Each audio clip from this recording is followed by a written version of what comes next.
ববি হাজ্জাজ, আপনাকে দিয়েই আলোচনা শুরু করতে চাই। ৬,৩১৪ দিন পর দেশের মাটিতে ফিরে মানুষের ভালোবাসায় সিক্ত হলেন তারেক রহমান।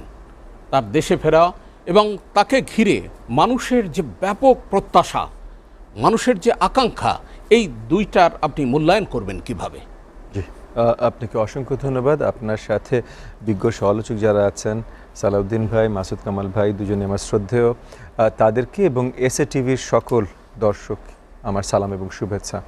একই সাথে বড়দিনের শুভেচ্ছা। আজকে বিশেষ একটা দিন আমাদের খ্রিস্টান ধর্ম অবলম্বী ভাই ও বোনদের জন্য, তো তাদের সকলকে বড়দিনের শুভেচ্ছা। এবং বাংলাদেশের ইতিহাসে আজকে নতুন একটা অধ্যায় শুরু হলো এবং এই শুরুটা বেশ বড়ভাবে, মানে অনেক উল্লাসের সাথে, উদ্দীপনার সাথে শুরু হলো জনাব তারেক রহমানের দেশে প্রত্যাবর্তন, স্বদেশ প্রত্যাবর্তন। কারণ অলমোস্ট 17 বছর উনি দেশের বাইরে থাকতে বাধ্য হয়েছেন, কিন্তু এরপর যে আসার, এর আগে গত 14 মাস ধরে, স্পেশালি মানে গত বছর 2024-এর 5ই অগস্টের পরই জনতার ভেতরে একটা হয়তো ডিম্যান্ড ছিল, ডিজায়ার ছিল ওনাকে দেশের মাটিতে ফিরে পাওয়া, যেই কারণেই হোক বিলম্বিত হোক, যে কারণেই বিলম্বিত হোক।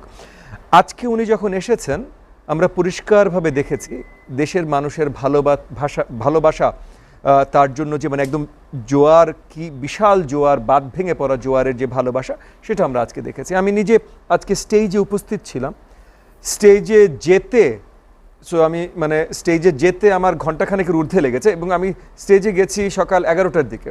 আমার ঘণ্টাখানেকের ঊর্ধ্বে লেগেছে জাস্ট মানে মানুষের এই বন্যা ভেঙে, এবং অবভিয়াসলি আমার চেহারা যেহেতু বেশিরভাগ লোকজন চেনে, আমাকে সমাদর দিয়েই সবাই জায়গা করে দেয় যাবার জন্য, তারপরে ঘণ্টাখানেক লেগেছে আমার যেতে, মানে স্টেজ পর্যন্ত পৌঁছাতে। আমরা যদি এভাবে দেখি যে 5 মিনিটের পথ বিমানবন্দর থেকে এই যে তার মঞ্চে পৌঁছবার কথা 5 মিনিটে, মানে গাড়িতে গেলে 5 মিনিটের মধ্যে সেটি পৌঁছে যাবার কথা, সেখানে 4 ঘন্টা লেগেছে। হ্যাঁ, আমরা জেনেছি 12:30টার ভিতরে উনি 12:30 পৌনে 1টার দিকে উনি রওনা হয়েছেন এয়ারপোর্ট থেকে, অ্যারাউন্ড দ্যাট টাইম।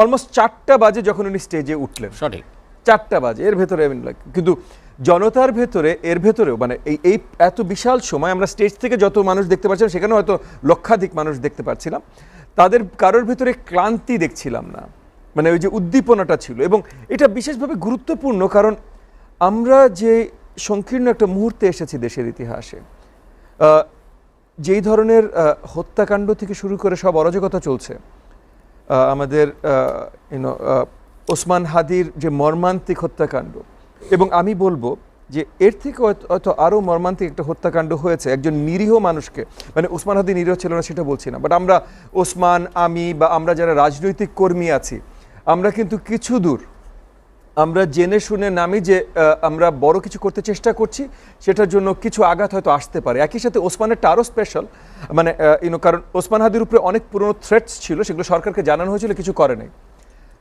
সেই জায়গা থেকে বলছি যে ওসমান হাদির উপর আক্রমণ অবভিয়াসলি মর্মান্তিক, নৃশংস, এবং সেটার বিচার হতেই হবে, কিন্তু একজন সাধারণ জনতা, সাধারণ নাগরিক, যে তার কর্মক্ষেত্রে ছিল, কিচ্ছু জানতো না, কাজ করছিল, হঠাৎ করে একটা মব এসে তাকে ওখান থেকে জোরপূর্বক ধরে বের করে তাকে মর্মান্তিক, মানে নৃশংসভাবে হত্যাকাণ্ড, এবং তাকে জ্যান্ত পুড়িয়ে দেয়া, এর থেকে মর্মান্তিক আর কিছু হতে পারে না। মানে একটা দেশ, জাতি, সরকার ব্যবস্থার জন্য এর থেকে আর লজ্জাজনক আর কিছু হতে পারে না। এই ধরনের ঘটনাগুলো দিয়ে কিন্তু গত কয়েকদিন আমরা অতিবাহিত হচ্ছি। এর মাঝে আজকে জনাব তারেক রহমানের স্বদেশ প্রত্যাবর্তন এবং এই যে জনতার জোয়ার, এইখানে একটা বড়ভাবে আমরা আশা দেখতে পাই যে এই অরাজকতা থেকে বেরিয়ে আমরা সঠিক বাংলাদেশ গড়ার লক্ষ্যে হয়তো ওই পথে হাঁটবে। এবং তারেক রহমান সাহেবের বক্তব্য, আজকে উনি ছোট্ট একটা বক্তব্য দিয়েছে, মানে 15 থেকে 17 মিনিট মনে হয়, তো বেশ ছোট একটা বক্তব্য, কিন্তু এই বক্তব্যে শুধুমাত্র উনি আশার আলোর কথাই বলেছেন, কিন্তু পুরনো দিনের বা অন্য কোনো, মানে কোনো ধরনের নেতিবাচক কোনো আলোচনা ওনার এই বক্তব্যে ছিল না, শুধুমাত্র সামনের দিনের অপটিমিজম। সো এইটাকে আমি অনেক মানে আমি মনে করছি, শুধু সাধুবাদ জানাচ্ছি না, আমি মনে করছি আসলেই আমরা সামনে হয়তো অনেক ভালো কিছু দেখতে পাবো। অসংখ্য ধন্যবাদ আপনাকে। মাসুদ কামাল, আপনার কাছে আসতে চাই। বিমানবন্দরে নেমেই মাটি ছুঁয়ে যে আবেগ প্রকাশ করেছেন তারেক রহমান, এটা কি বার্তা দেয়, কি বলবেন আপনি? এটা আমি এখানে মানে উনি কত বড় নেতা, কত বড় দলের নেতা, এটা এইভাবে দেখি না। এটা আমি দেখি উনি এই দেশের মানুষ, দেশকে উনি 17 বছর মিস করেছেন, এবং এটা একজন সাধারণ মানুষ হিসেবেই উনি কাজটা করেছেন বলে আমার ধারণা। মানে নেতা হলে হয়তো হতে পারে, ওটাও একটা কারণ হতে পারে। অনেকে এটার মধ্যে নাটকীয়তার মধ্যে নাটকও খুঁজতে পারে, বাট আমি এটা সেভাবে দেখি না। আমি এটাকে খুব স্বাভাবিকভাবে দেখেছি। আমার কাছে মনে হয়েছে যে উনি তো দেশকে মিস করছেন রে ভাই। তো যে কারণে উনি আর এই মানে মাটি, মাতৃভূমি, এই ফিলিংসটা ওনার মধ্যে আছে এবং ওটা উনি মানে আন্তরিকভাবে এই কাজটা করেছেন। কাজে এটা আমি মানে এভাবে দেখি। তবে ওখানে ওই দৃশ্যগুলো আমি যখন টেলিভিশনে দেখলাম, তখন আমি আরেকটা জিনিস বলি যেটা আমার কাছে বাড়াবাড়ি মনে হয়েছে, বিরক্তিকর মনে হয়েছে। সেটা হলো যে যখন উনি তো একটা ছোটো বাগান, ঠিক না, একটা ছোটো লনের মতো জায়গা, ওখানে মাটি ছিল, ওখানে গিয়েছিলেন। ওই সময় ওনার ওই আপনার সিকিউরিটি হিসেবে যাদেরকে রাখা হয়েছে, এই CFF না কি দেখলাম যেন, তারাও দেখলাম যেরকম মানে তারা ঘিরে ফেলছিলেন, দৌড়াদৌড়ি শুরু করছে, এই যাও সরো দাঁড়াও এখানে, এই যে বলতেছিলেন না, এগুলো মানে আসলে আমার কাছে মনে হয়েছে স্বাভাবিকতাকে নষ্ট করে। একজন মানে ওটা তো মনে করেন এয়ারপোর্টের ভেতরে, ওখানে তো সব নিজের লোকই, নিজের দলের সিনিয়র লিডাররা, ওখানে তাদের এত ব্যতিব্যস্ত হওয়া, দৌড়াদৌড়ি করা, বারবার ঘোরাঘুরি, এটা চোখে লাগছে আমার ভালো লাগেনি। আর আমি নিজেও এত মানে আপনার মানে মানে কী বলবো আপনাকে, সশস্ত্র ব্যক্তির উপস্থিতি এটা আমাকে আনন্দ দেয়নি। আমি অনেকবার এর আগে পূর্ববর্তী অনেক বড় বড় লিডার, প্রেসিডেন্ট অথবা প্রধানমন্ত্রীদেরকে আমি বলতে শুনেছি, আগের কোনো একটা প্রেসিডেন্টকে আমি সরাসরি বলতে শুনেছি এটা, যে আমার তো কোনো স্বাধীনতাই নাই, আমি ডানে যাব না বামে যাব সেটাও ওরা নির্ধারণ করে দেয়, যারা নাকি তারা সিকিউরিটিতে, এটা হয়তো ওরা নিরাপত্তার কারণে দেয়। তো এখন কি সেই লোকটা নাই? এখন তো তার সিকিউরিটি এরকম নাই, তার কি জীবন চলে না? চলে। বাংলাদেশের ইতিহাসে যত রাষ্ট্রটা, অত বড় বড় রাজনৈতিক নেতা মারা গেছে, এত সিকিউরিটি লোকের হাতে মারা গেছে। এটাদেরকে সাধারণ পাবলিক মারছে নাকি ভাই? আপনি তো জননেতা, জনতাই হবে আপনার সিকিউরিটি। এইটা আপনি যতক্ষণ পর্যন্ত ভাবতে না পারবেন, ততক্ষণ পর্যন্ত কিন্তু বিপদে থাকবেন। আপনি দেখেন রাহুল গান্ধীর কথা আমি বলি, একটা ছোট্ট উদাহরণ। আমি ওনাকে কিন্তু বর্তমানে যেটা হয়েছে এটা বাস্তবতা, এই ভয়টাকে আমি কিন্তু একদম ইগনোর করছি না, কিন্তু এটা মেনে নিয়েও আমি বলছি। আপনি দেখেন রাহুল গান্ধীর বাবাকে তো মেরেছে, রাজীব গান্ধীকে তো আততায়ীরা মেরেছে, ওটা তো সিকিউরিটি মারে নাই। তার দাদিকেও মেরেছে, সিকিউরিটিরা মেরেছে, যারা সিকিউরিটি ছিল তারাই তো তার দাদিকে মেরেছে। বংশানুক্রমিক মৃত্যুগত করে আসতেছে আততায়ীর হাতে। তো রাহুল গান্ধী কিছুদিন আগে তো ভারত জোড়ো আন্দোলন করলো, পুরা ভারতবর্ষ, যে কন্যাকুমারী থেকে পর্যন্ত সে কাশ্মীর পর্যন্ত, সে তো হেঁটে বেরিয়েছে, মানুষের মধ্যে হেঁটেছেন উনি। তো উনি কি মারা যেতে পারতেন না? পারতেন। তো আপনি তো রাজনীতি করতে আসছেন রে ভাই, এটা তো বুঝতে হবে। আপনি তো মানুষ, রাজনীতির জিনিসটা কি ভাই? এটা হলো মানুষের সঙ্গে আলাপ, মানুষের কাছাকাছি আপনি যাবেন। মানুষ আপনার প্রত্যেকটা কথা, প্রত্যেকটা আপনার শব্দ চয়ন, আপনার প্রত্যেকটা স্টেপ, তার মধ্যে নিজের আস্থা খুঁজে পাবে। তো আপনি হয়তো বলছেন যে আমার নিরাপত্তা দরকার, ওকে নিরাপত্তা দরকার, আমি অস্বীকার করছি না, কিন্তু আপনাকে সচেতন থাকতে হবে এই নিরাপত্তা কর্মীরা যেন জনগণ থেকে আপনাকে বিচ্ছিন্ন করে না দেয়। যথার্থ আপনি বলেছেন। তারেক রহমানকে ঘিরে মানুষের যে উচ্ছ্বাস আপনি দেখেছেন, সেটাকে আপনি কিভাবে মূল্যায়ন করবেন? এইটা তারেক রহমানের জন্য খুব একটা ঝামেলা তৈরি করবে। আমি আপনাকে একটা জিনিস বলি কেন। কালকে রাতের বেলা, রাত প্রায় 10টা-11টার দিকে আমার এক ফ্রেন্ড বলতেছিল যে এই রাস্তা তো বন্ধ হয়ে গেছে, মানে আপনার 300 ফিট এখানে লোক বসে আছে। আচ্ছা আপনি আমাকে বলেন, যে লোকটা কালকে রাত 10টার সময় মানে অনেক দূর থেকে 300 ফিটে আসছে, সেই লোকটা কি জানতো না যে তারেক রহমানের আসতে এখানে আসার জন্য আরও 16-17 ঘন্টা বাকি আছে? সে তো জানতো। সে জানতো যে এখন যে আমি কিছু পাবো না, কাউকে দেখবো না, কাউকে স্পর্শও করতে পারবো না, অথবা আমি আগে গিয়েছি বলে যে আগে ওনাকে টাচ করবো, তাও তো আমি পারবো না। উনি কিন্তু জানতেন, উনি জেনেও কেন এসেছেন। কালকে ছিল আমার বিবেচনায় এই বছরের মধ্যে সবচেয়ে বেশি ঠান্ডা, এবং আপনার কনকনে হাওয়া বইছিল, কিন্তু সেই ওই জায়গাটা উন্মুক্ত জায়গা, তো ওখানে তো হাওয়ার প্রচণ্ড, আশেপাশে কিন্তু মাথা গোঁজার জন্য কোনো আশ্রয়ও নাই। এমন এক অদ্ভুত একটা জায়গা, কিন্তু যে জায়গাটা করা হয়েছে, এমন কিছু নাই, দোকান টোকান নাই যে খাবে, অথবা আপনার মানে টয়লেটের জন্য তোকে জায়গা লাগবে, কিছু তো নাই এখানে। তো এমন একটা জায়গা, বেকায়দা রকম জায়গায় উনি 16-17 ঘন্টা আগের থেকে এসে হাসি মুখে বসে আছেন কেন? তাদেরকে টাকা দিয়ে আনছে? তাদেরকে বলছে না গেলে তোর পিটাবো, তাও তো বলে নাই। তার ভয় দেখেও আনে নাই, লোভ দেখেও আনে নাই। সে আসছে কেন? ভালোবাসার কারণে আসছে তো, অথবা নিজে একটা দুঃসহ পরিস্থিতিতে আছে, সেই পরিস্থিতি থেকে বাঁচার উপায় খোঁজার জন্য আসছে, এটাও হতে পারে। এখন এটা কিন্তু তারেক রহমানের জন্য একটা বড় বোঝা। উনি কিন্তু এই ভালোবাসার বোঝা কাঁধে নিয়ে এখন ঘুরবেন।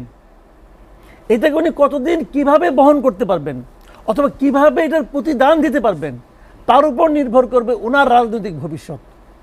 অসংখ্য ধন্যবাদ। আবার ফিরবো আপনার কাছে জনাব সালাউদ্দিন আহমেদ, আপনার কাছ থেকে যে বিষয়টি তারেক রহমানের এই আগমন, তাকে ঘিরে মানুষের উচ্ছ্বাস, দলীয় নেতাকর্মীদের যে মানে সমাগম, জনসমুদ্র হয়ে গেছে 300 ফিট।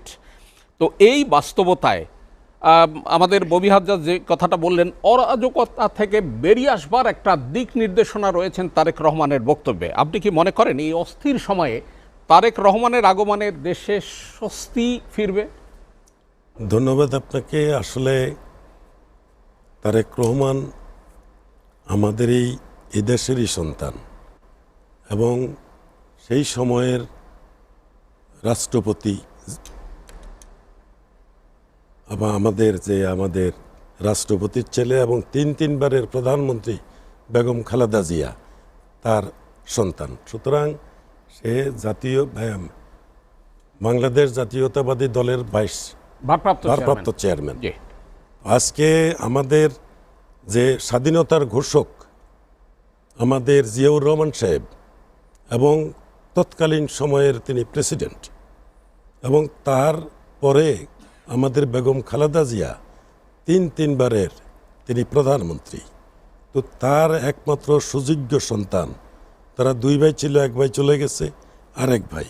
সুতরাং ওই সময়ে তাকে যে দেশ ছাড়ার জন্য যেই পরিকল্পনা এবং যেইভাবে তাকে দেশের বাইরে পাঠিয়ে দিয়ে খালি শূন্য করেছে, এবং তার পরে দেখবেন যে তৎকালীন সময়ে মিথ্যা মামলা দিয়ে তিনবারের প্রধানমন্ত্রী বেগম খালেদা জিয়াকেও তারা কারাবাসী বলা যায়, তাদেরকে 6 বছরের মতো আটকিয়ে তাকে রাখা হয়েছে।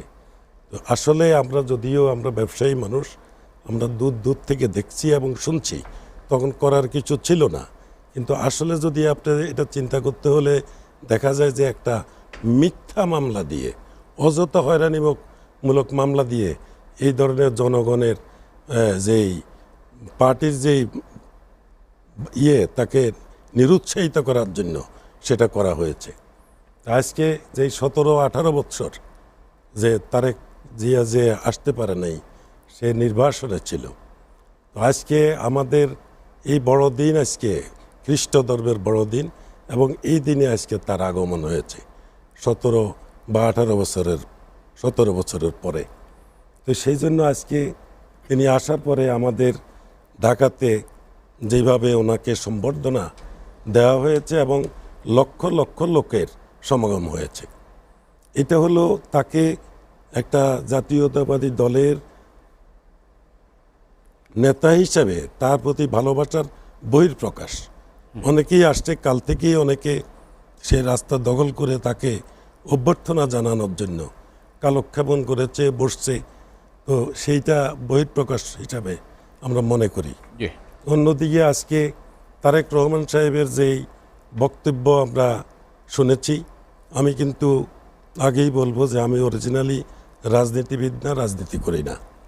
তবে দেশ ভালো থাকলে, আমি একজন ব্যবসায়ী মানুষ, তাদেরকে আমরা পছন্দ করি।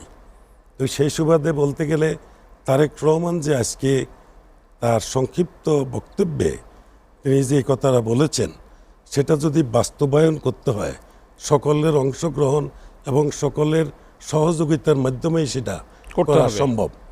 তবে এর মধ্যে বিগত স্বৈরাচারী গভর্নমেন্টের সময়, স্বৈরাচার বললে কম হয়ে যায়, সেই ফেসিবাদী গভর্নমেন্টের সময় যেসব নিয়ম শৃঙ্খলা আইন করে জনগণের কণ্ঠ রোধ করা হয়েছিল, সেটার থেকে বেরিয়ে না আসতে পারলে আগামী দিনে যেই আসবে, তারেক রহমান সাহেব আসুক বা অন্য দলের কেউ আসুক, কেউ আশার আলো দেখতে পাবে না। তাকে চিন্তা করতে হবে যে বিগত দিনে স্বৈর শাসনের মানুষের কণ্ঠরোধ করার তাদের যেই পরিকল্পনা, সেই পরিকল্পনার থেকে বেরিয়ে আসতে হবে। আরেকটা কথা, যেখানে বিগত 16 বছরে আমাদের দেশ যেভাবে চলছে, যেভাবে লুণ্ঠন, নির্যাতন, বাক স্বাধীনতা হনন সব কিছু করেছেন, তো সেটার থেকে আসতে গেলে আমাদেরকে এটার যাতে আর পুনরাবৃত্তি না ঘটে, যেই আসুক তাকে চিন্তা করতে হবে যে আগামী দিনে যেন স্বৈর শাসনের মত প্রকাশের স্বাধীনতার থেকে কেউকে যেন বাদ না দেওয়া হয়। যদি বাদ না দেওয়া হয় তাইলে যেই আসুক সকলের অংশগ্রহণের মাধ্যমে তাইলে এটার পুনরাবৃত্তি ঘটবে না। আরেকটা কথা বলতে হয় যে তিনি অর্থনীতির যে ব্যাপারটা বলেছিলেন, অর্থনৈতিক আমাদের দেশে এখন বর্তমান যে অবস্থা, আমাদের সকল ব্যাংকগুলি খেয়ে ফেলেছে বিগত গভর্নমেন্ট। এখন এই বিগত গভর্নমেন্টের সেই টানাপোড়ন এবং সব অর্থগুলি নিয়ে যাওয়াতে দেশের যে শূন্যতার সৃষ্টি হয়েছে, এটার থেকে এখন জনগণ ব্যবসায়ীদের উপরে নির্বিঘ্নে বিভিন্ন রকমের অত্যাচার, নির্যাতন, ট্যাক্স, ভ্যাট ইত্যাদি ইত্যাদি এগুলি আরোপ করা হচ্ছে। তো এখানে আমাদেরকে তারেক রহমান সাহেব যেভাবে বলছেন অর্থনীতির বিষয়ে, সেই অর্থনীতিকে চাঙ্গা করতে হয়, তাইলে অর্থনীতি যদি অপশাসন, দুর্নীতি এটা যদি রোধ করা সম্ভব হয়, অপচয় বলতে গেলে বিগত গভর্নমেন্টের যে মেগা প্রজেক্ট, মেগা দুর্নীতি, সেখানে 60 থেকে 80% অযথা ব্যয় হতো।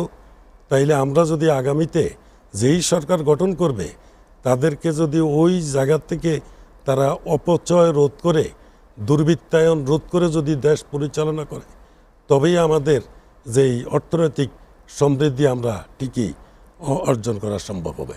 জি, অসংখ্য ধন্যবাদ আপনাকে। আবার ফিরবো আপনার কাছে। ববি হাজ্জাজ, মাসুদ কামাল 2-3টা বিষয়ের উপর খুব সুস্পষ্টভাবে ইঙ্গিত করেছেন। একটা হচ্ছে নিরাপত্তার বাড়াবাড়ির বিষয়টি তিনি বলেছেন।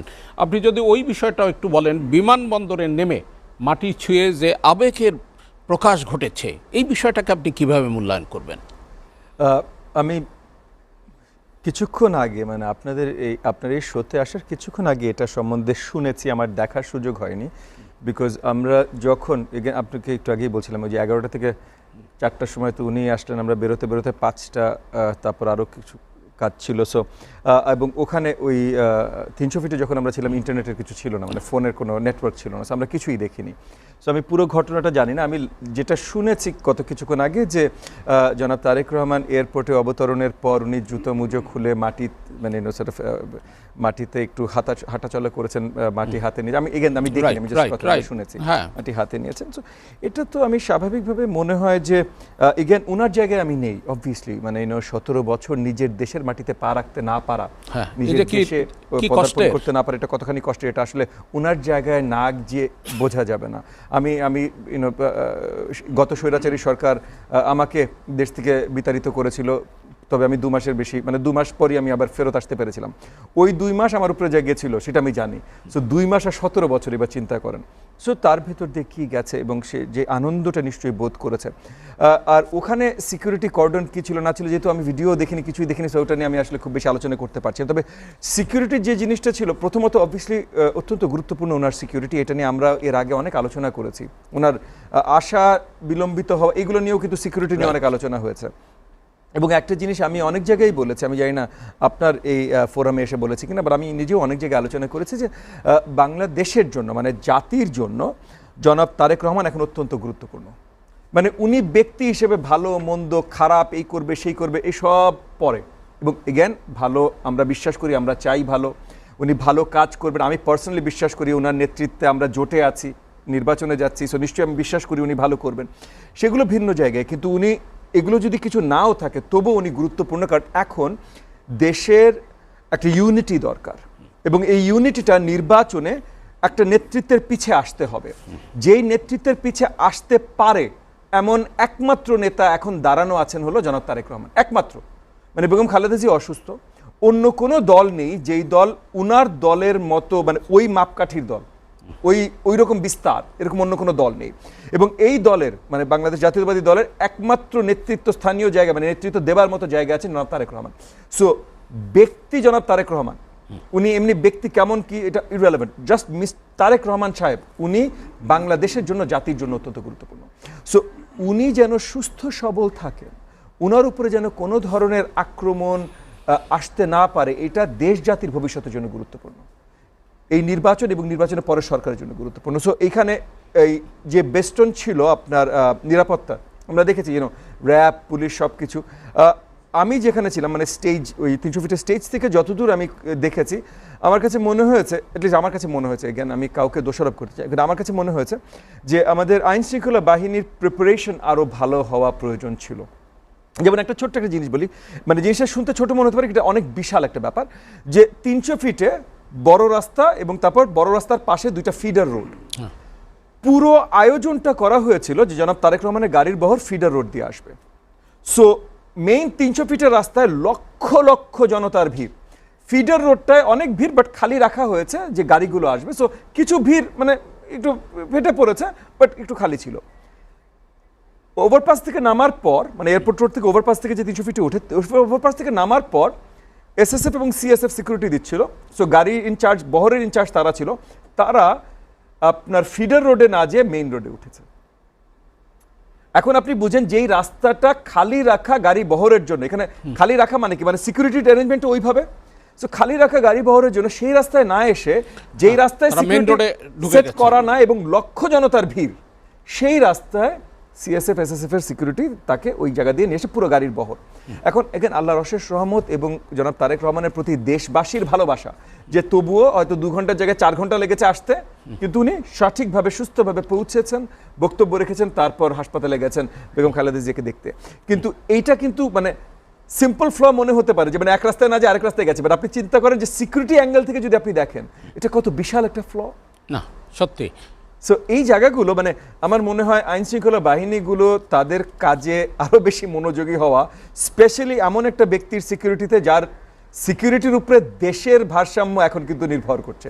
মার্কিন সমাজবাদী নেতা মার্টিন লুথার কিংয়ের একটি বক্তব্য, আই হ্যাভ এ ড্রিমের উদ্ধৃতি দিয়ে জনাব তারেক রহমান বলেছেন, দেশ নিয়ে আই হ্যাভ এ প্ল্যান, যা সবাইকে নিয়ে তিনি বাস্তবায়ন করতে চান। মাসুদ কামাল, আপনাকে দিয়ে আলোচনা শুরু করি। আই হ্যাভ এ প্ল্যান, কেমন বাংলাদেশের স্বপ্ন দেখেন তারেক রহমান, কি বলবেন আপনি? দেখেন, উনি কেমন স্বপ্ন দেখেন এটা বলা বড় কঠিন, কারণ উনি প্ল্যানের কথা বলেছেন, কিন্তু কি প্ল্যান তা বিস্তারিত বলেননি। তো তবে এটাও বলেছেন সবাইকে নিয়ে সেটা তিনি বাস্তবায়ন করতে চান, এই কথাও বলেছেন। বাস্তবায়ন প্রক্রিয়া নিয়ে রাইট রাইট। প্রশ্নটা হচ্ছে যে প্ল্যানটা কি, প্ল্যানটা যদি মনে করেন আমার কাছে গ্রহণযোগ্য না হয়, তাহলে তো আর ওই বাস্তবায়ন প্রক্রিয়া আমি ওনাকে সাহায্য করবো না, এটা রিয়েলিটি, তাই না? কাজে ওনার প্ল্যান তো ওনার প্ল্যান। এখন ওনার প্ল্যানটা কি হবে না হবে এটা উনি বলেননি এখনো। আমার ধারণা উনি বলবেন, আমার ধারণা উনি আগামী কয়েকদিনগুলোতে এগুলি করবেন, এবং তখন হয়তো আমরা বুঝতে পারবো ওনার প্ল্যানটা কি। কিন্তু সেই প্ল্যানের বাস্তবায়ন প্রক্রিয়ার উনি যে কথাটা বলেছেন, সেই জায়গাটা আমাকে খুব টাচ করেছে, আমার পছন্দই হয়েছে আমি বলবো। এটা এই কারণে যে আমরা তার আগে বলে নেই, তারেক রহমানের বক্তৃতায় একটা অসাধারণ একটা দিক আমার কাছে চোখে পড়েছে, যেটা ববি হাজ্জাজ ভাই বলেছেন শুরুতে। মানে অনেক দিন পরে আমি একটা দলীয় প্রধানের বক্তব্য শুনলাম, যে বক্তব্যে অন্যের দোষারোপ নাই, অন্যকে গালাগালি করা হয় নাই, আমার বাবা কি করেছেন, আমার আগের পুরুষরা কি করেছেন, তাই না, সেগুলিও খুব বড় বলে হয় নাই। উনি কেবল ভবিষ্যৎ পরিকল্পনা নিয়ে কথা বলেছেন। এটা আমার কাছে শুনতে ভালো লেগেছে। এই জন্য ভালো লেগেছে, আমাদের সামনে তখন ভবিষ্যৎ, আসলে আমরা ভবিষ্যতে কি করব, কি করতে চাই, সেটাই ওনার বক্তব্য। এবং আজকের যে সমস্যা, এই সমস্যার জন্য কে দায়ী, তাকে এনে মরণোত্তর ফাঁসি দেওয়া যায় কি যায় না, এই আলোচনায় উনি যান নাই, যেটা নাকি আমাদের পলিটিক্যাল লিডারদের একটা মজ্জাগত বৈশিষ্ট্য। এবং আমি যেটা ভেবেছিলাম, মানে আপনার বিএনপি, আওয়ামী লীগের আমরা দেখতাম যে দেশটাকে কিভাবে এই প্রক্রিয়ায় বিভক্ত করা যায়, তার একটা প্রচেষ্টা সবসময় থাকতো। তো যখন নাকি গত বছরের অগাস্টে যখন আওয়ামী লীগ সরকারের পতন ঘটলো, যখন নতুন আমরা একটা নির্দলীয় ব্যক্তির হাতে দায়িত্ব দিলাম, তখন আমি খুবই আশা করেছিলাম যে উনি বোধহয় দেশটাকে এবার ঐক্যবদ্ধ করার চেষ্টা করবেন, সবাইকে নিয়ে। কিন্তু আমি দেখলাম যে আওয়ামী লীগ 15 বছরে যে কাজ করেছে, উনি 15 মাসে সেটা সম্পন্ন করার জন্য মোটামুটি পণ করলেন। কতটুকু করতে পারলেন জানি না, হয়তো ওনার পণ সফল হবে, আগামীতে আরও 2-3 মাস উনি থাকবেন, তো কী হবে আমি জানি না। তো এর বিপরীতে যখন তারেক রহমানের আজকে বক্তৃতা শোনাম, 16 মিনিটের বক্তৃতা ছিল ওটা, আমার কাছে মনে হয়েছে যে আমি তো আসলে এটার জন্যই অপেক্ষা করছি। আমি তো এই ধরনের একটা বক্তব্য শুনতে চাই, যে নেতা বলবে যে আমি সবাইকে নিয়ে আমার প্ল্যানটা বাস্তবায়ন করতে চাই। উনি প্ল্যানের কথা বলেন না, প্ল্যানটা কি আমি জানি না কি বলবেন, হয়তো পরবর্তী জানতে পারবো। কিন্তু যেটাই প্ল্যান হোক, সেই প্ল্যানে যে উনি সবাইকে একত্রিত করে ঐক্যবদ্ধভাবে উনি যেটা বাস্তবায়ন করতে চাচ্ছেন, এই যে প্রত্যাশাটা, এই যে মানসিকতাটা, এটাকে আমি অনার করি। আমি নিজে বিএনপি করি না, কখনো করিও নাই ভাই, এটা বলে নিচ্ছি, কখনো করিও নাই। আমি বিএনপির কাছে আমার কাছে চাওয়া পাওয়ারও নাই, কিন্তু দেশের একজন নাগরিক হিসাবে আমি এইটা চাই। উনি যেটা বলছেন আমি এটাকে পছন্দ করেছি। এখন কথাটা হলো অন্য জায়গায়, আমি কি বলুন আপনি। হ্যাঁ, কথাটা হলো অন্য জায়গায়। অন্য জায়গায় কিভাবে? তারেক রহমান এখান থেকে যখন গিয়েছেন এই দেশ থেকে, তখন কিন্তু ওনাকে জড়িয়ে একটা মিথ কিন্তু মানুষের মধ্যে ছিল। উনি কিন্তু রাষ্ট্র ক্ষমতায় ছিলেন না। সেই বিচারে আগামীতে উনি প্রধানমন্ত্রীর দাবিদার হয়তো বা, অথবা তাকে প্রধানমন্ত্রীর লোকে ভাবছে। উনি কখনো মন্ত্রীও ছিলেন না, এমপিও ছিলেন না, এখন সরাসরি সংসদে ঢুকে উনি প্রধানমন্ত্রী হতে চাইবেন, এরকম একটা অবস্থায় কিন্তু উনি আছেন। উনি কেমন করবেন এটা কিন্তু পরীক্ষিত না। ওনার সম্পর্কে কোনো ধারণা এই দেশের নাই। যতটুকু ধারণা আছে এটা নেতিবাচক ধারণা। এই ধারণা উনি যখন ওনার মা ক্ষমতায় ছিলেন 2006 পর্যন্ত, সেই সময় ওনাকে ঘিরে, হাওয়া ভবনকে ঘিরে এবং ওনার সঙ্গে আশেপাশে যারা ছিলেন তাদেরকে ঘিরে একটা নেতিবাচক ধারণা মানুষের মধ্যে সৃষ্টি হয়েছিল। সেই ধারণা সত্য কি মিথ্যা সে আলোচনায় আমি যাচ্ছি না, কিন্তু পরবর্তী 15 বছরে যারা সরকারে ছিলেন তারা সেই ধারণাটাকে প্রতিনিয়ত নার্সিং করেছেন, যে এই ধারণাটা বেঁচে থাক, এই ধারণাটা ডালপালা পল্লবিত করুক, আরও ছড়িয়ে যাক, এবং এটা তারা করেছেন। কিন্তু এখন তারেক রহমান কিন্তু তার সম্পর্কে দেশে মানুষের কোনো ধারণা নাই রে ভাই। ওনার দলের লোকের ধারণা আছে, মানুষের ধারণা নাই। এই ধারণা একদম মানে মানে আজকে এসে উনি যে ভিতটা রচনা করলেন, মোকাবেলা করতে হবে। রাইট, সেই ধারণাটাকে উনি কিভাবে মানুষের মন থেকে মুছে দেবেন, দিয়ে একটা ইতিবাচক অবস্থান তৈরি করবেন, এটাও কিন্তু ওনার জন্য কিন্তু একটা বিষয় তো, হ্যাঁ আপনি যথার্থ বলেছেন, বড় চ্যালেঞ্জ। কিন্তু মর্নিং শোজ দ্য ডে একটা বিষয় আছে, ওনার প্রথম দিনের 16 মিনিটের বক্তব্যে আপনি কিন্তু বিএনপি করেন না, তারপরও আপনি অভিভূত বলেছেন। তো আমরা কি একটা ভালো প্রত্যাশা করব? আমি তো প্রত্যাশা করি। অসংখ্য ধন্যবাদ আপনাকে। জনাব সালাউদ্দিন আহমেদ, আপনার কাছ থেকে শুনতে চাই, মাসুদ কামালের বক্তব্য আপনি শুনেছেন। মার্টিন লুথার কিং তিনি সবাইকে নিয়ে একটা সমৃদ্ধ আমেরিকা করবার কথা বলেছিলেন। ধন্যবাদ। আসলে হ্যাঁ, তারেক রহমান সবাইকে নিয়ে নিরাপদ বাংলাদেশের কথা বলেছেন। হ্যাঁ, উনি মিস্টার লুথার কিং মার্কিংকে নিয়ে যেভাবে তারা একটা দেশ সাজানোর যে গোছানো, সে আর বহু আগে, সে ইতিহাস কথা 1961 সালে, হ্যাঁ 1961, মানে তার জন্মের সময়কার ওই সময়ের কথা। তো সে দেশকে ভালো করার জন্যে সেই উদ্যোগটা নিয়েছিল। আজকে তারেক রহমান তার স্বল্প ভাষণে বা বক্তব্যে যে কথাটা উঠে এসছে, তো সেটা উনি ভেঙে বলে নাই, বলার অপেক্ষা রাখছে বলে এমন মনে হয় না।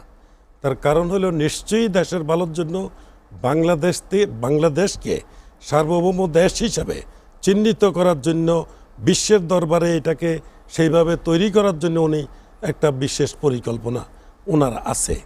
তো সেটা যদি সকলের প্রচেষ্টার মাধ্যমে আন্তরিকভাবে যদি সহযোগিতা করে তবেই সেটা সম্ভব, সেটাই উনি হয়তো বলেছেন। তো সেটা করতে হলে ওনাকে আন্তরিকভাবে যদি করতে হয় তাইলে এটা হয়তো করতে পারবেন। আমাদের সকল দল মত নির্বিশেষে সব দলের সহযোগিতা লাগবে এবং গণমানুষের সহযোগিতা লাগবে। অন্যদিকে এই বিষয়টা যেমন বিগত সরকারের সময় যেই ধরনের দেশের মানে দেশ পরিচালনা করেছে, যা 16 বছর, যেমন অনেকে বলে, অনেকে অনেক সময় বলবে যে 53 বছর বা 55 বছর, যে আমাদের শুরু থেকেই আমরা পাই নাই দেশ। এটা অবশ্য অনেকে বলে, আমরা অনেক সময় সেটা শুনি, কিন্তু আসলে দেশে বিগত আমার বিবেচনায় 16 বছর 15 বছর তারা যে লাস্টে যেই সময়ে শেখ হাসিনা যেটা পরিচালনা করেছিল, এটাই আমাদের দেশটাকে ধ্বংস করেছে। নাইলে কিন্তু এর পূর্বে কিন্তু আমরা সঠিক ছিলাম।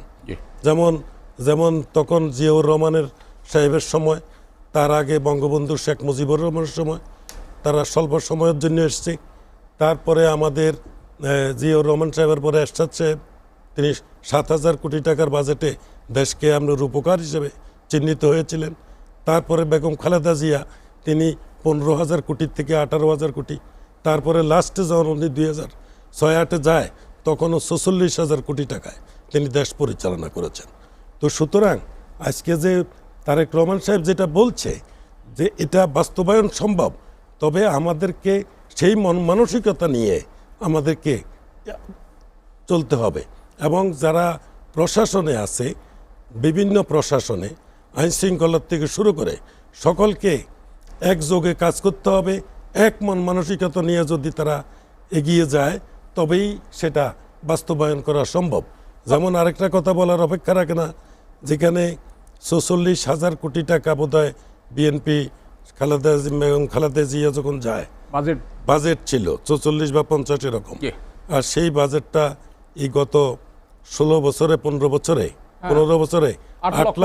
8 লক্ষ হাজার কোটি টাকা। এই যে 8 লক্ষ হাজার কোটি টাকা, বড় বড় উন্নয়নের নাম উনি বড় উন্নয়ন করেছেন। ওই দিয়াবাড়ির থেকে আপনার বাংলাদেশ মতিঝিল পর্যন্ত মানে কি জানি বলে ওইটা ট্রেন, কি জানি বলে ওইটা কি ট্রেন, এক্সপ্রেসওয়ে, সেটা দিয়াবাড়ির থেকে মতিঝিল পর্যন্ত আসতে মেট্রো রেল মেট্রো রেল আধা ঘন্টা লাগবে দিয়াবাড়ি মানে দূর থেকে আসলে। কিন্তু এই দিয়াবাড়ির থেকে আসতে তাদের জন্য উপকার হয়েছে, কিন্তু পুরো ঢাকাকে কিন্তু ধ্বংস করে ফেলেছে।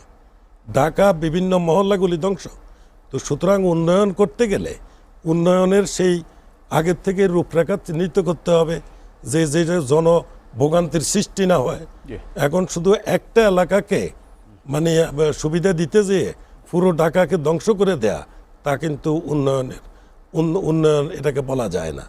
তো সেই হিসাবে তারেক রহমান সাহেব যেভাবে বলছেন, আমি রাজনীতি করি না, তবে আমি আশাবাদী যে সবাই যদি তাকে সহযোগিতা করে এবং প্রশাসনকে যদি উনি ওইভাবে তৈরি করতে পারে, সেই সাবেক প্রশাসন দিয়ে, সাবেক আমলাতান্ত্রিক মনোবল দিয়ে উনি কখনো সেটা বাস্তবায়ন করতে পারবেন না। যদি করতে হয় তাকে বিগত 16 বছরের যেই অন্যায় অপরাধ এবং দুর্নীতি এবং দুর্বৃত্তায়ন, সেটা রোধ করতে হয়, তাইলে আপনাকে সেভাবে তৈরি করতে হবে, সকলের অংশগ্রহণের মাধ্যমে তৈরি করে ওদেরকে দিয়ে নতুন বাংলাদেশ গড়ার স্বপ্ন দেখতে হবে। অসংখ্য ধন্যবাদ। নতুন বাংলাদেশ গড়ার স্বপ্ন দেখলে নতুনভাবে তৈরি করতে হবে, তা না হইলে এটা সম্ভব হবে না। অসংখ্য ধন্যবাদ আপনাকে। ববি হাজ্জাজ, আপনার কাছ থেকে শুনবো, আই হ্যাভ এ ড্রিমের মতো আই হ্যাভ এ প্ল্যান। আপনি ছিলেন সেই মঞ্চে, আপনার অভিব্যক্তি।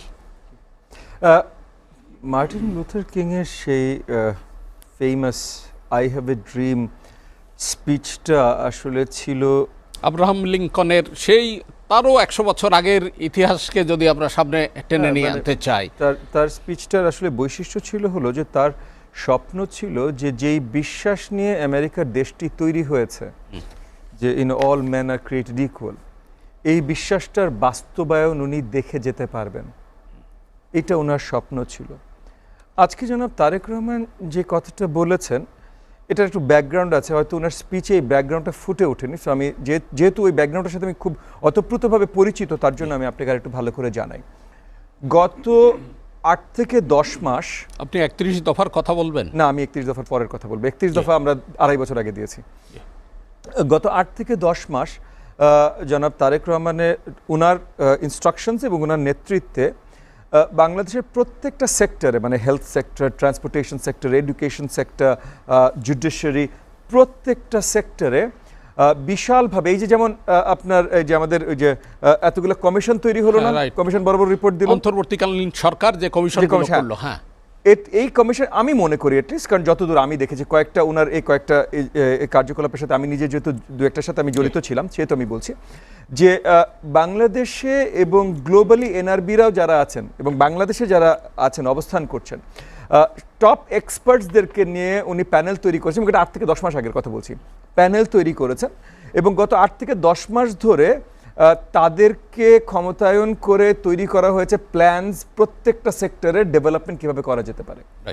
সো বৃহত্তর এডুকেশন সেক্টরে কীভাবে ডেভেলপমেন্ট করবে, যেটার সাথে আমি একটু জড়িত ছিলাম। বৃহত্তর হেলথ সেক্টরে কীভাবে জড়িত ডেভেলপমেন্ট করবে, সেক্টর ওয়াইজ, পুরো সেক্টর ওয়াইজ, মানে পুরো পলিসি, মানে একটা সুন্দর স্বাবলম্বী দেশ আগামীতে গড়বার জন্য প্রত্যেকটা সেক্টরে আমাদের সরকারের কি পলিসি হবে, কোন জায়গায় ক্ষমতা হবে, কোন জায়গায় আমাদের ব্যয় বৃদ্ধি হবে, কেন হবে, কিভাবে হবে, প্রত্যেকটা জিনিসের উপরে গত 8-10 মাস ধরে বৃহত্তরভাবে কাজ করে অনেক বড় বড় প্ল্যান সেট করা হয়েছে, যেটা জনাব তারেক রহমান সাহেবের স্বপ্ন হলো আমরা যদি আমাদের জোট জ্যোতি নির্বাচন জিতে সরকার পরিচালনার দায়িত্বে আসতে পারে তাহলে এই প্রত্যেকটা পলিসি তখন জনগণকে দেখিয়ে বাস্তবায়নের কাজে যাওয়া হবে। সুনার আসলে একটা প্ল্যান আছে এবং এই প্ল্যানে আমরা অনেকে গত 8-10 মাস ধরে কাজ করছি এবং অ্যাটলিস্ট যেই এডুকেশনটার সাথে যেমন আমি কিছু দূর জড়িত ছিলাম, সেই জায়গা থেকে আমি বলছি ওই প্ল্যানটার সম্বন্ধে আমি বলতে পারি যে আমি বিশ্বাস করি এই পর্যন্ত মানে ওই 72-তে ডক্টর কুদরতি খুদা রিপোর্ট থেকে, কমিশন রিপোর্ট থেকে শুরু করে আজ পর্যন্ত এত ভালো একটা পলিসিগত ডকুমেন্ট আমি দেখিনি। এবং এটা যদি আসলে বাস্তবায়ন করা যায়, মানে জনাব তারেক রহমান উনি বলেছেন ওনার প্ল্যান আছেন, উনি প্ল্যানটা বানিয়েছেন, কিন্তু প্ল্যান বাস্তবায়নটাও বড় বিষয়।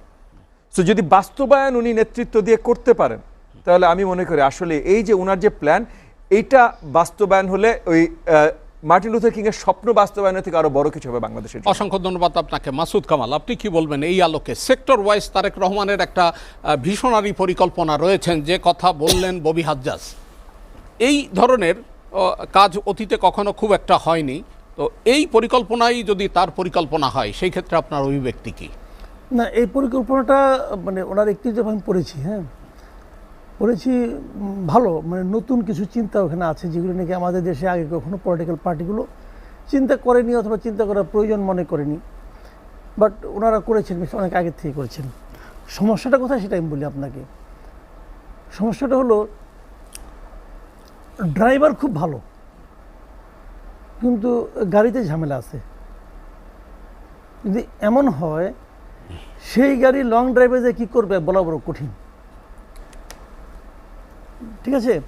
তো ওনার ব্যাপারটা আমি আপনাকে বলি ভাই, ওনাকে মধ্যে কিন্তু আমি চেঞ্জ দেখি।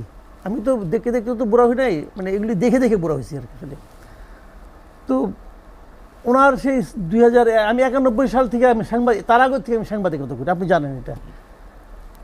তো অনেক কিছু দেখেছি, কিন্তু এখন এখানে যে জিনিসটা হয়েছে কি যে 2007-8 সালে যখন উনি বাইরে চলে গেলেন, ওই তারেক রহমানের সঙ্গে কিন্তু আজকের তারেক রহমানকে আমি মিলাতে পাই না, সিনসিয়ারলি বলতেছে, মিলাতে পাই না।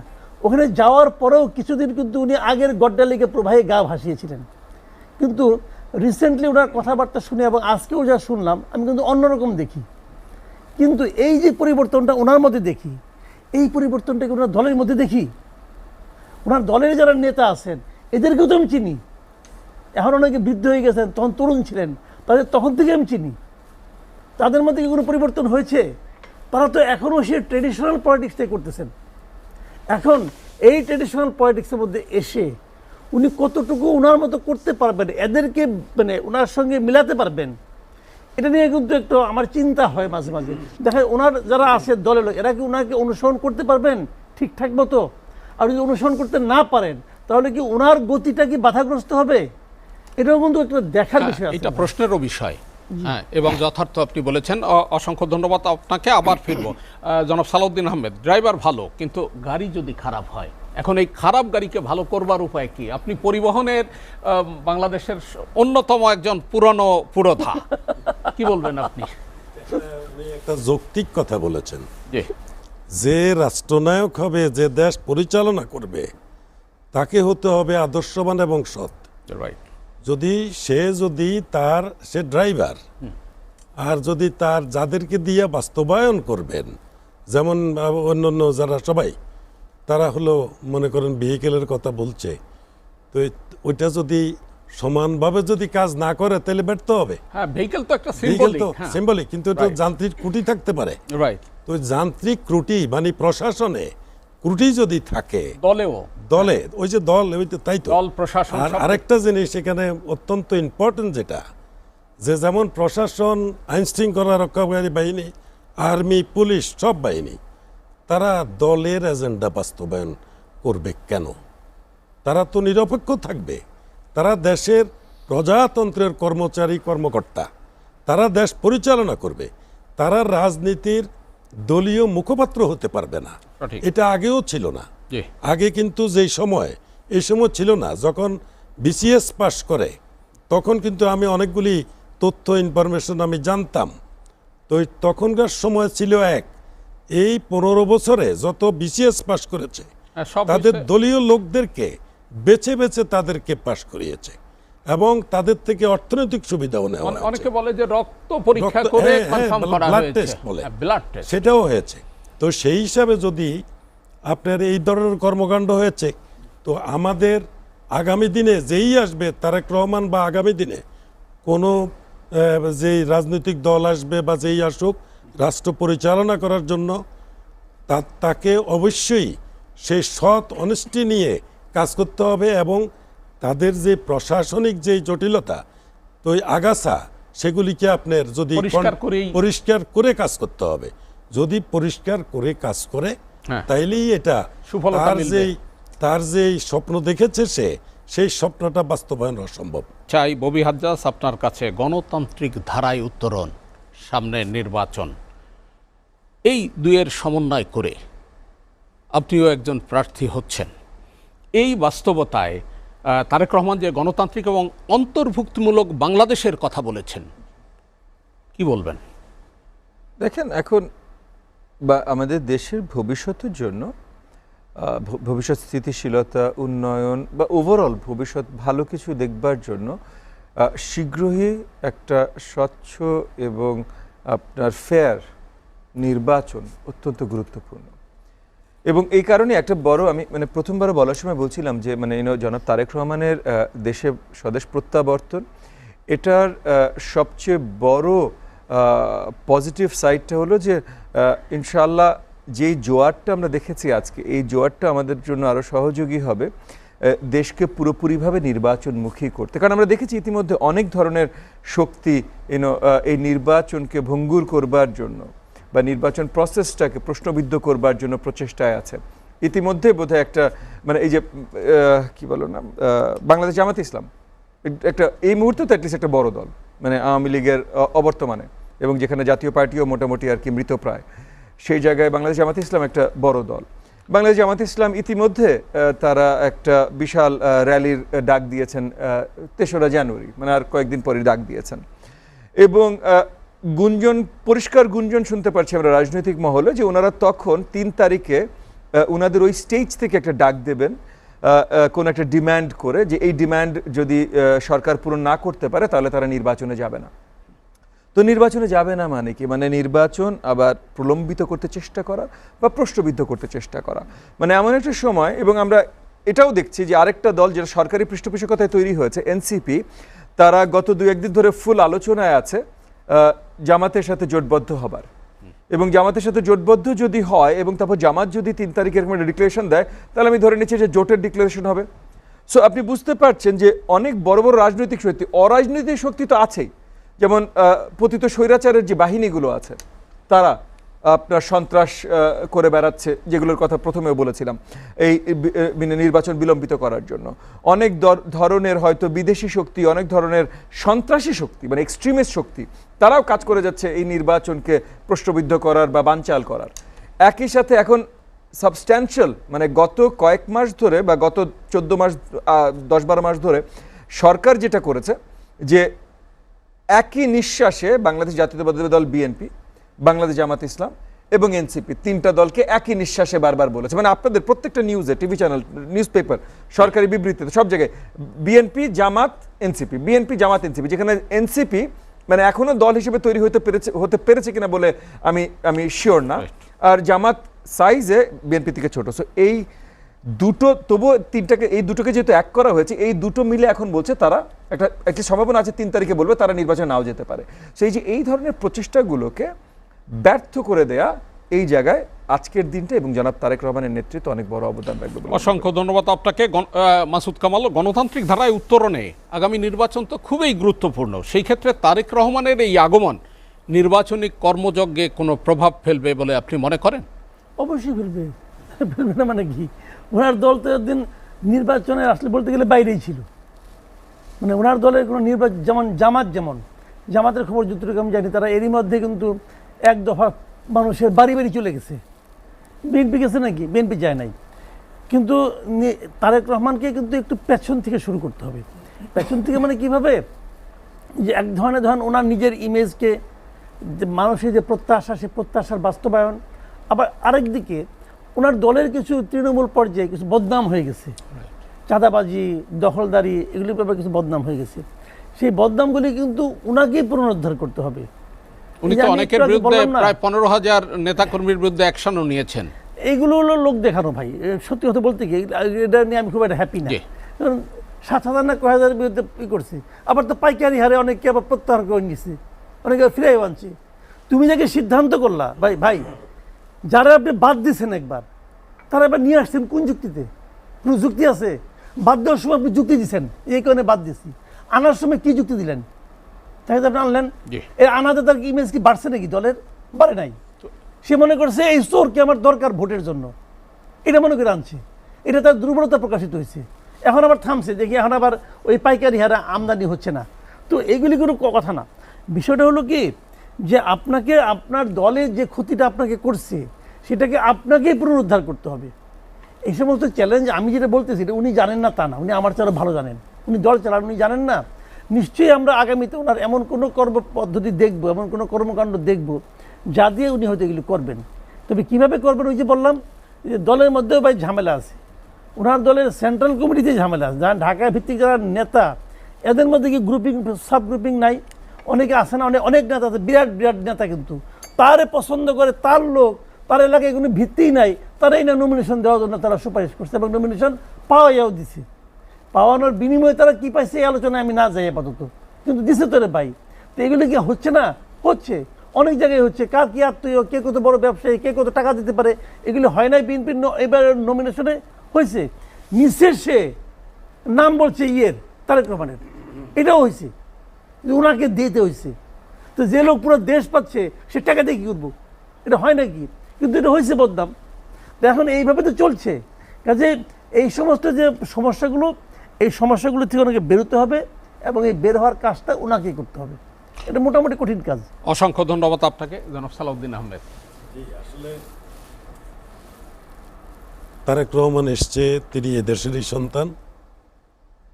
তাকে 16 বছর 15 বছর 17 বছর পরে এসছে, কিন্তু ওনার দল ছিল, এটা বড় দল। সেই হিসাবে তাদের নির্বাচনী কর্মকাণ্ড কিন্তু তাদের ভিতরে ভিতরে চলছে। জামাত যেভাবে চালিয়েছে, তারাও কিন্তু সেভাবেই চলছে। এখানে একটা কথা, যে তাদের দলের কিছু কিছু লোকের কিছু নৈতিক অনৈতিক কর্মকাণ্ডের বিষয়ে প্রশ্ন আসছে এবং এটা সত্য, কিন্তু সেভাবে উনি অনেককে দল থেকে বাদ দিচ্ছেন, আবার আনছেন, নিয়ে আসছেন। কিন্তু ভবিষ্যতে তিনি যদি ভালো হন, তাইলে আস্তে আস্তে সেটা ক্লিন হবে। ক্লিন যে হবে না তা না, যে নিজেকে সৎ থাকতে হবে। নিজে যদি আদর্শবান হয়, তাইলে তার দলে কেউ চাঁদাবাজি করবে, সেটা কিন্তু হবে না। আর একটা কথা মনে পড়ে, তখনকার সময়ে ক্লিন হার্ট যেটা করছিল তখন Begum Khaleda Zia, special army force দিয়া তখন ক্লিন হার্ট করে চাঁদাবাজ দমনের জন্য তারা সেটা করেছে। কিন্তু তার দলের বহু নেতা সেখানে, যখন দেখছে যে নিজে পাচ্ছি না, তখন সেনাবাহিনী নামিয়ে তাদেরকে দমন করছে। দমন কিন্তু করেছে, তাদের উদ্দেশ্য থাকতে হবে সেরকম। তো এই যে আজকে এই তারেক রহমান সাহেব যে ঘোষণা যেটা দিয়েছেন, এই ঘোষণা অনেকাংশে বাস্তবায়ন যদি উনি আসেন আর কি, তাইলে জনমত সকলকে নিয়ে যদি চেষ্টা করে, তাইলে সেটা আসতে পারবে। কিন্তু তাকে চিন্তা করতে হবে, যারা যেমন বিগত গভর্নমেন্টের সময়, যে স্বৈরাচারী গভর্নমেন্টের সময়, তাকে শেখ হাসিনাকে ফেসিবাদ বানিয়েছে। কারা বানিয়েছে? সে তো একজন মহিলা মানুষ, তাই না? ম্যাডাম মানুষ, ওনাকে এত সব জ্ঞান দেওয়া কে দিছে? তাইলে সেই যারা দিছে তারা তো রয়ে গেছে হাইব্রিড। তো এখন আগামী দিনে জামাত আসুক, তোষামতকারী হাইব্রিড যারাই আসবে, তাদের থেকে দূরে থাকতে হবে। যে যারা নাকি দুর্বৃত্তায়ন করবে, যেমন এই শেখ হাসিনা চলে যাওয়ার আগে ব্যবসায়ীদের নিয়ে বেশ একটা আলোচনায় বসছিল। সব ব্যবসায়ীরা কি করছে? দুর্বৃত্তরা। ওই ব্যবসায়ীরা হলো দুর্বৃত্ত। সেই দুর্বৃত্তরা বসে তাকে কিভাবে উৎসাহিত করেছিল এটা আমরা সবাই জানি।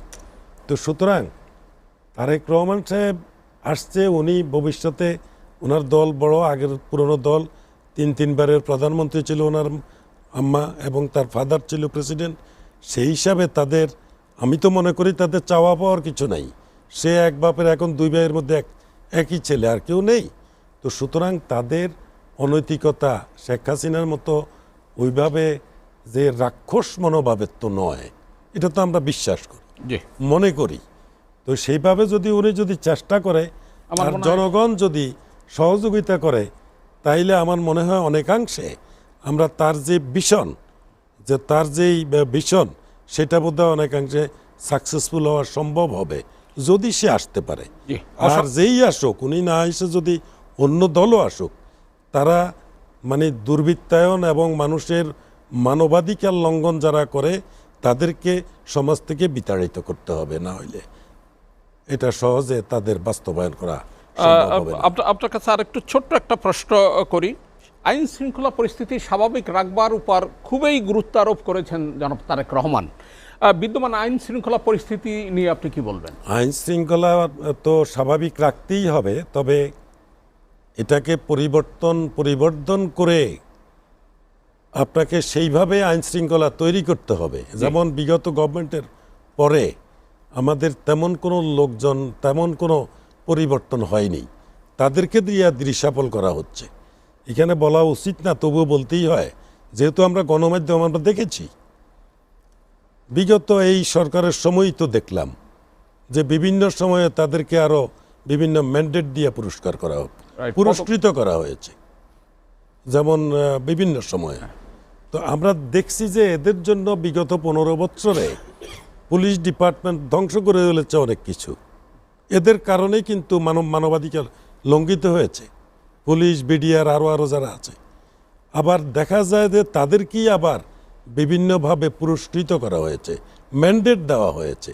তখন তাদের উচিত ছিল যে তাদের বিগত দিনের কর্মকাণ্ড সন্তোষজনক ছিল না, এই যে তাদেরকে যে ম্যান্ডেট দিছে, পদক দিয়েছে, সেই পদকটা পরিহার করা উচিত ছিল। তো এখন যারা নাকি অপরাধ করেছে, অপরাধ করার পরে তাদেরকে আবার পুরস্কৃত করা হয়, তখন আমরা ব্যবসায়ীরা দেখে দেখে মনে মনে হাসি, পাগলের হাসি যে আরে করছেটা কি।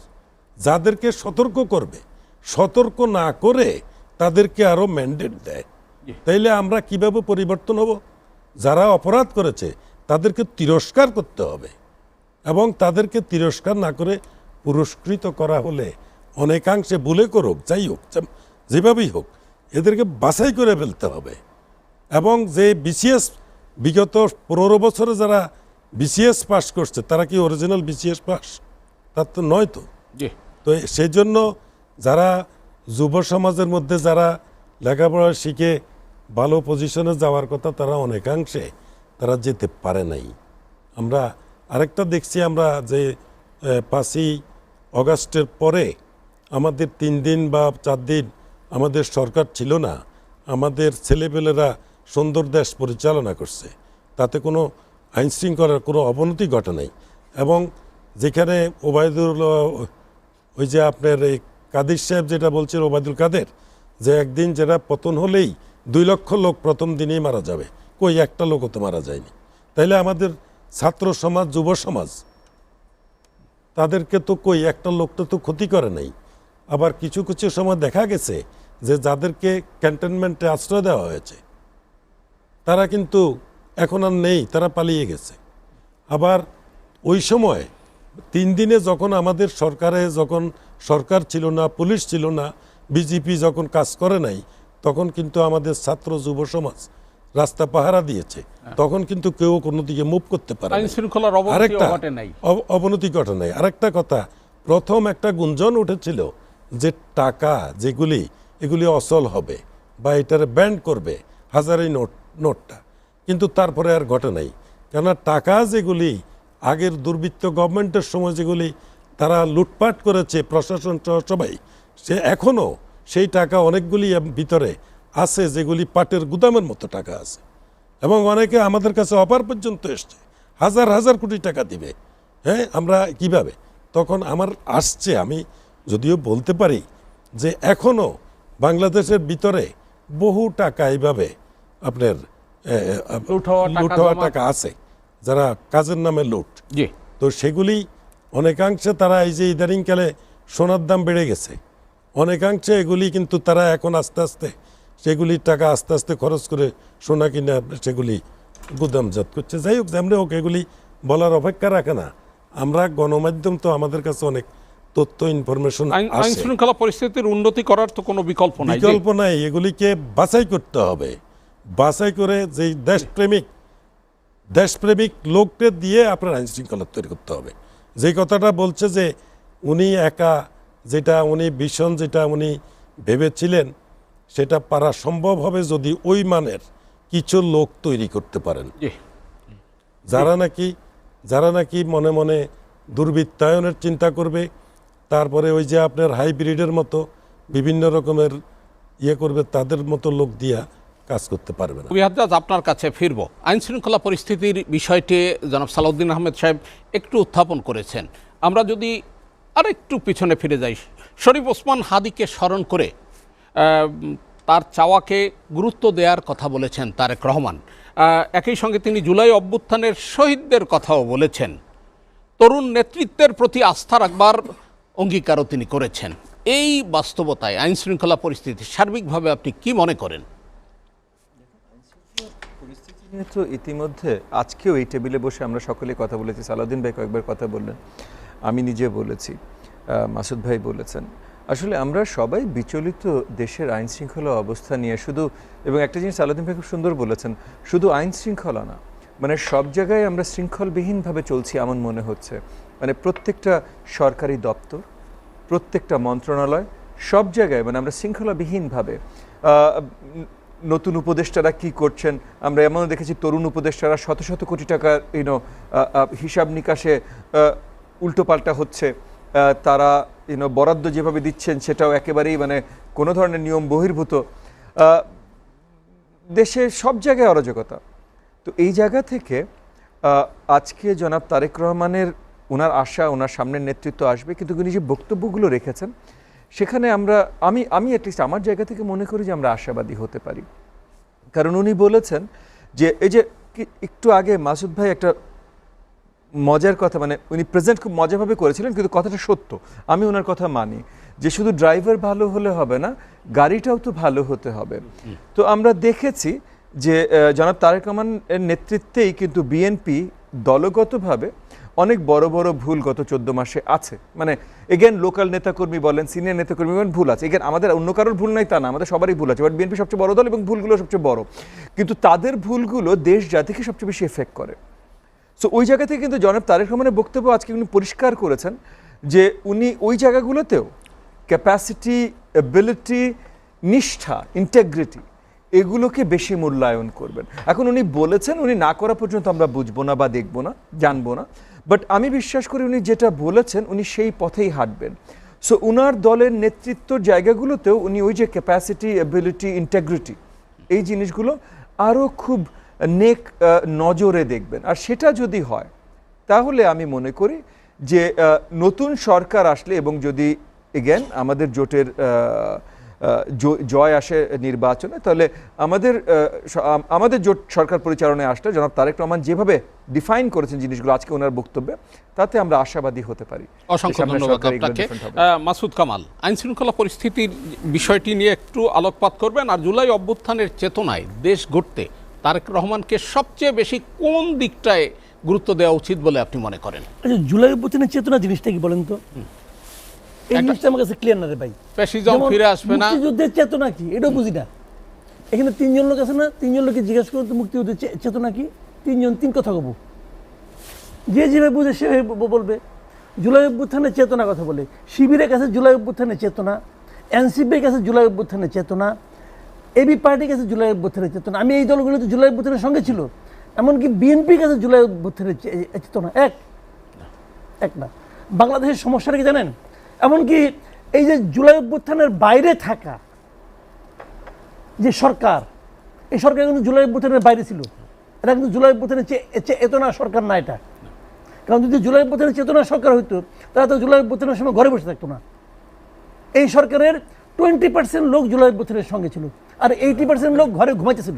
আপনার কথাটা আসলে অনেকাংশে আমরা একমত হতে পারছি না।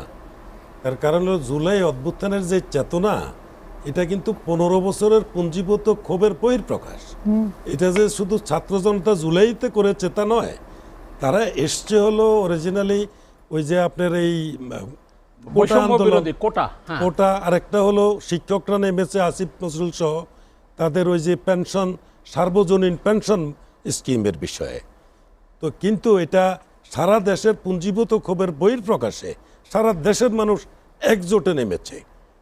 একবার নামার পরে 2-1 মাস আগে নামছে, নামার পরে বন্ধ হয়ে গেছে, আবার নামছে তারা। এর মধ্যে দিয়ে জুলাই আন্দোলন এটা আপনার কথা একমত আমি। আপনি ঠিকই বলেছেন যে জুলাই, যে তারা বলে যে জুলাই 36, আসলে এটাও আমরা বুঝতে একটু সমস্যা হয়। তার কারণ হলো এটা হলো 15 বছরের ক্ষোভের বহিঃপ্রকাশ। এখন তো কিছু লোকজন নিজেদের জুলাই অভ্যুত্থানের যোদ্ধা হিসেবে, মানে আপনার ইজারাদার হিসেবে তাই আপনার কথা। কাজেই আমার কথাটা ওই জায়গাটাতেই, চেতনা জিনিসটা কি আসলে। জুলাই অভ্যুত্থানের চেতনা যদি হয় ফ্যাসিবাদ বিরোধিতা, স্বৈরাচারী বিরোধিতা, কোটা বিরোধিতা, তো এখন এই যে আপনার উপদেষ্টা নিয়োগ করছে সব তো ইউনূস সাহেবের কোটায় নিয়োগ হয়েছে। ওনার গ্রামীণ ব্যাংকের কোটা, ওনার চট্টগ্রামের কোটা, ওনাকে যারা তেল মারছে তাদের কোটা, এরা যেখানে আসছে না, তাহলে কোথায় কোটা দিয়ে তো কোটা করতেছে। আবার ধরেন আপনার বৈষম্য কথা বলতেছেন আপনি, এই বৈষম্য কি এখন চলছে না? এখনো চলছে। মুক্তিযোদ্ধাদের ভাতা নিয়ে আপত্তি করতেছেন, এখন জুলাই আহতদের ভাতা দেওয়া হচ্ছে। কথা তো একই। মুক্তিযুদ্ধকে আপনি ইগনোর করতে পারেন না, মুক্তিযুদ্ধের বিরাট ঘটনা, ওখানে ভাতা দেওয়া যাবে না, এই জন্য আপনি আন্দোলন করছেন, খুব খুশি আন্দোলন করছি। তাহলে যারা নাকি জুলাই আহত তাদেরকে আপনি ভাতা দিচ্ছেন কেন? আবার তাতে দিতে যায় দেখা যাচ্ছে মুক্তিযুদ্ধ দেখছি ভুয়া মুক্তিযোদ্ধা এখানে অলরেডি বাইরেই পড়ছে, যে ভুয়া নিহত বেরিয়ে গেছে, ভুয়া আহত দরকার নাই, ভুয়া নিহত বেরিয়ে গেছে। তো এখন বিষয়গুলো হলো কি জানেন, বিষয়গুলো হলো আসলে সমস্যাটা হলো মাটিতে, বুঝছেন? সমস্যাটা মাটিতে। এই মাটিতে বলে না সোনা ফলে, এটা যেরকম সত্য, আবার এই মাটিতে ভালো কিছু দিয়ে দেন দেখবেন ধান্দাবাজ বেরিয়ে গেছে। কি করবেন রে ভাই? এখন তারেক রহমান বিদেশ থেকে আসছেন, উনি কি করেন দেখি, আল্লাহ ভরসা। জি, অসংখ্য ধন্যবাদ জনাব সালাউদ্দিন আহমেদ। আসলে চেতনা একটা হলো 71-70-এর চেতনা, আরেকটা মুক্তিযুদ্ধের যে চেতনা। আসলে মুক্তিযুদ্ধের চেতনাতেই কিন্তু পাকিস্তান থেকে পূর্ব পাকিস্তান ভেঙে বাংলাদেশ হয়েছিল। তারপরে জুলাই আগস্টের যে চেতনা, এটা 16 বছরের পুঞ্জীভূত ক্ষোভের বহিঃপ্রকাশ। তো সেখানে এই 16 বছর যদি মানুষ যদি সুশাসন পেত, মানুষের মানবাধিকার যদি নষ্ট না হতো, ভোটের অধিকার যদি বিনষ্ট না হতো, তাইলে কিন্তু এটা ঘটতো না।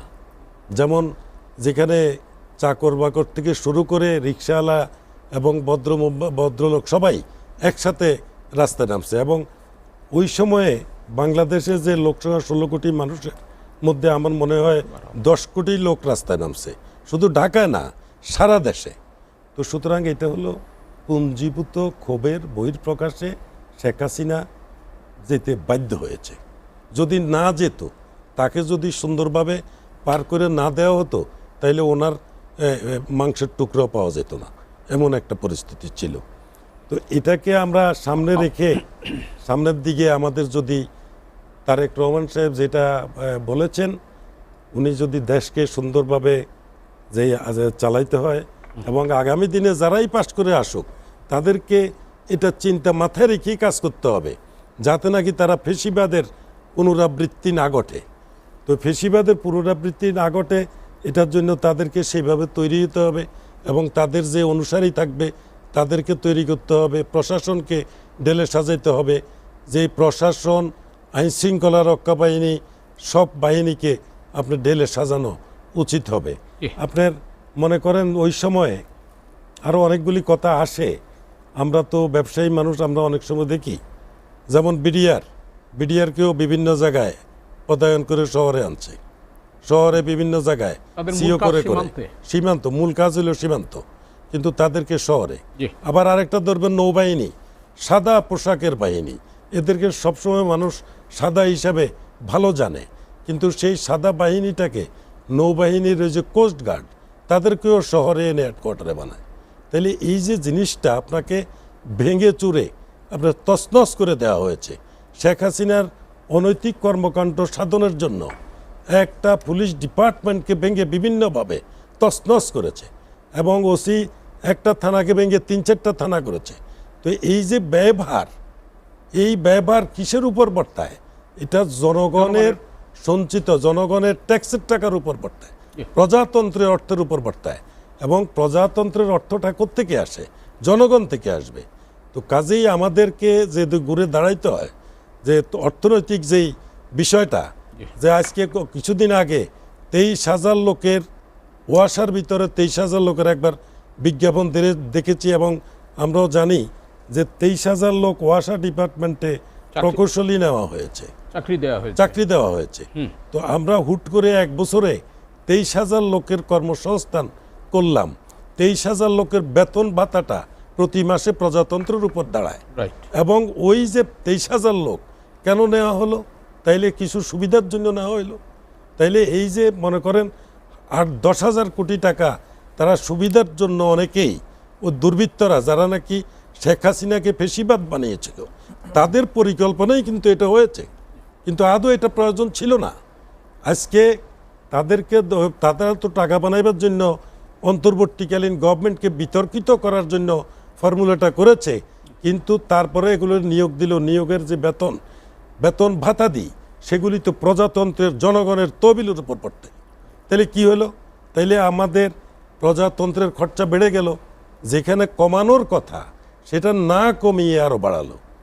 তারপরে যেই প্রশাসন বিকেন্দ্রীকরণ যেটা করে ফেলেছিল বিগত ফেসিবাদী গভর্নমেন্ট, সেটাকে একত্রিত করা বা কমানো, আননেসেসারি অযথা ব্যয় কমানো, সেটা করা হয় নাই।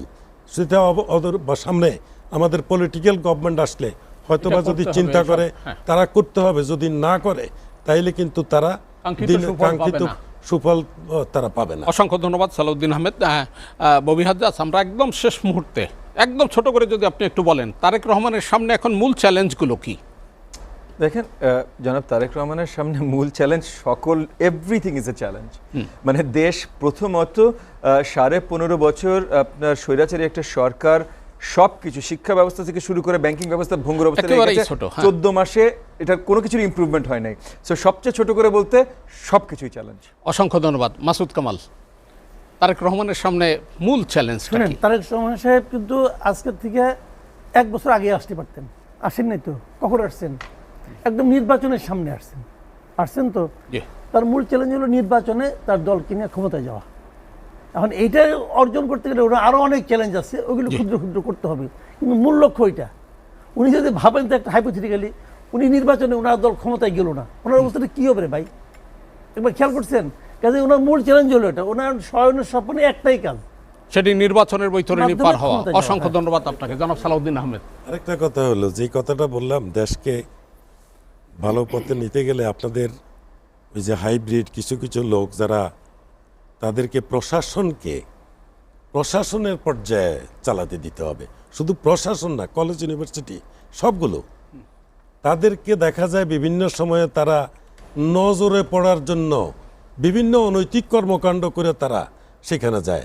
তারা নিরপেক্ষ থাকবে, কোনো না কোনো দলকে তারা পছন্দ করবে, মনে করবে, সেটা তাদের গোপনই থাকবে, কিন্তু তা না করে তারা যায় হলো তাদেরকে সামনে নিজেকে জাহির করার জন্য।